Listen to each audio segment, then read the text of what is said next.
Hello and welcome back to MechZone. Previously we have started off with the analysis on turbines and we saw how the turbines can be classified on the basis of their energy available at the inlet, on the basis of head, on the basis of type of flow. And we have also discussed the various important formulas regarding to the Pelton wheel and the Francis turbine. Now, also in the previous lecture we have studied about the various types of losses and the efficiency. And from this lecture onward, we shall be continuing our discussion on efficiencies. So hydraulic efficiency is actually the ratio of the power developed by the runner to the actual power which is supplied by the water. It is represented by the symbol eta H, a runner output upon actual power supplied to the runner, or runner output upon rho QGH. This is the formula for the power supplied by the runner. We have to remember this formula, that is rho QGH, where Q is the quantity of water which is striking the blades and is the net head available at the turbine inlet. H is always the net head. Please note that here is the net head. Next we come to the volumetric efficiency. It is the ratio of Q upon Q plus delta Q, where delta Q is the quantity of water leaking or not striking the runner blade. So we also have to remember the various types of efficiencies along with their explanation and their formula. However, we have already discussed these efficiencies in the previous lecture. Next we come to the mechanical efficiency, and in the mechanical efficiency we see that it is the ratio of the shaft output to the runner output. Now we come to the overall efficiency, and the overall efficiency is actually the product of mechanical efficiency, hydraulic efficiency and volumetric efficiency. Thus all the three types of losses, that is mechanical, hydraulic and volumetric, have been taken into account. That means all these losses will be taken into account while considering the flow in case of turbines. But however, if in the problem these are not given, then we are going to neglect them and only consider those losses which are specifically mentioned in the problem.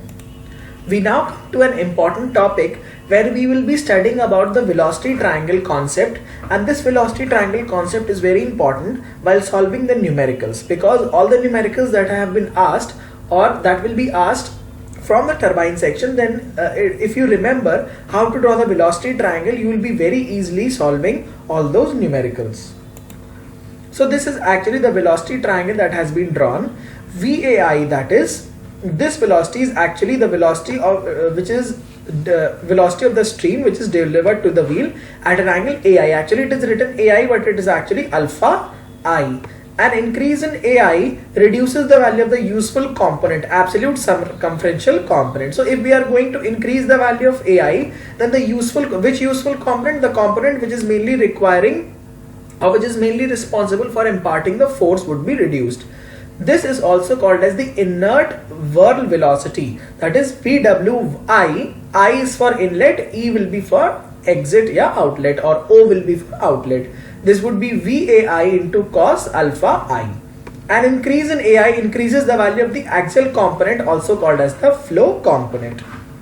This is responsible for the definite mass flow rate between the successive plates. For the flow component, that VF is the flow velocity and I means inlet, then it becomes the flow velocity at inlet is equals to VAI sine alpha I is equals to VRI sine beta I.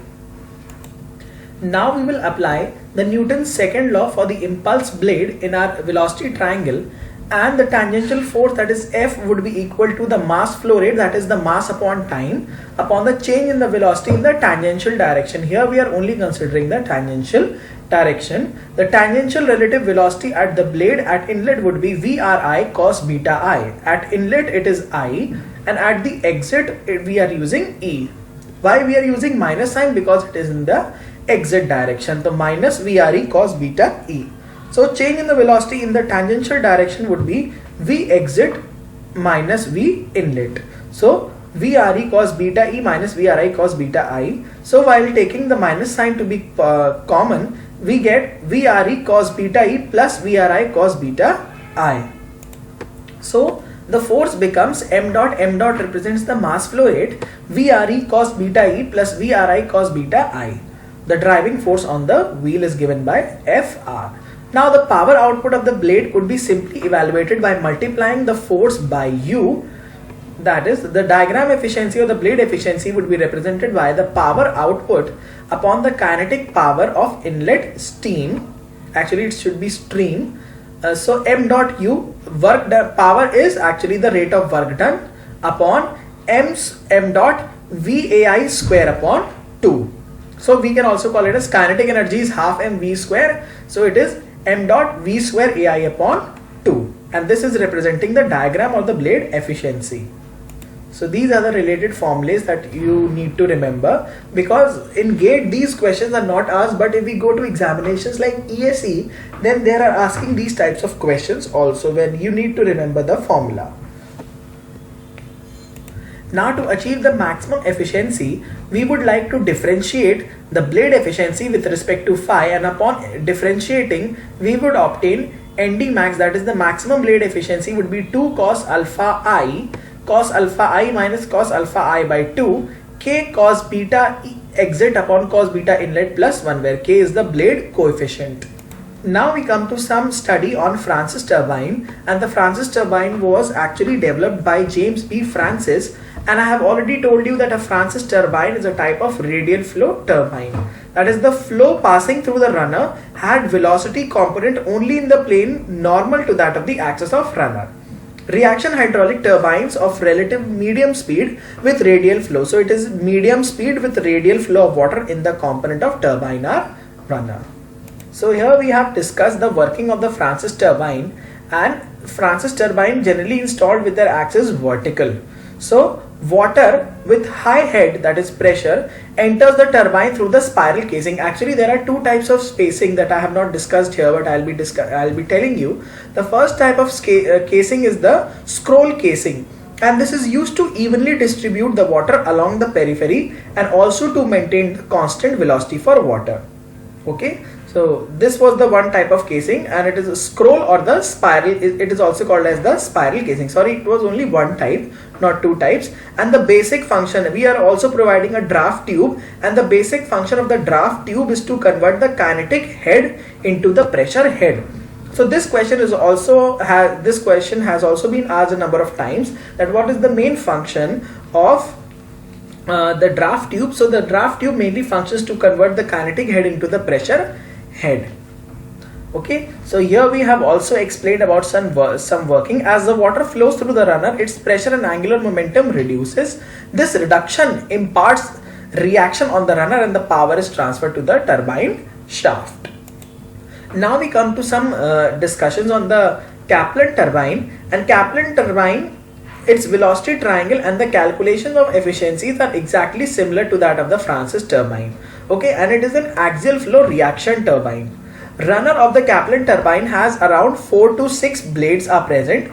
Runner blades of the propeller turbines are fixed, but that of the Kaplan turbine can be turned about an axis. This is a very important point, that the runner blades of the Kaplan turbine can be turned about an axis. And at part load, high efficiency can be obtained by using a Kaplan turbine. And this is how this turbine looks like. It is having the axis which is perpendicular like this, and guide vanes are through which the water is passing. Then we have the runner vane, then we have the draft tube, and I already told you what is the important function of the draft tube. So we can go, I have already told you about the simple working of the Kaplan turbine. And the swirl is imparted by the inlet guide vanes, and they are not in the form of free vortex. With the component of the swirl in the form of axial flow applies force on the blades of the rotor. Due to the force, it loses both angular and linear momentum, और इसी के reduction से जो force produce हो रहा है, उसी से हम अपने turbine को rotate कराते हैं. Last we come to the degree of reaction. So degree of reaction, I have already told you, it is the ratio of the pressure energy change in the blades to the total energy change of the fluid, and the formula has been discussed in the previous lecture.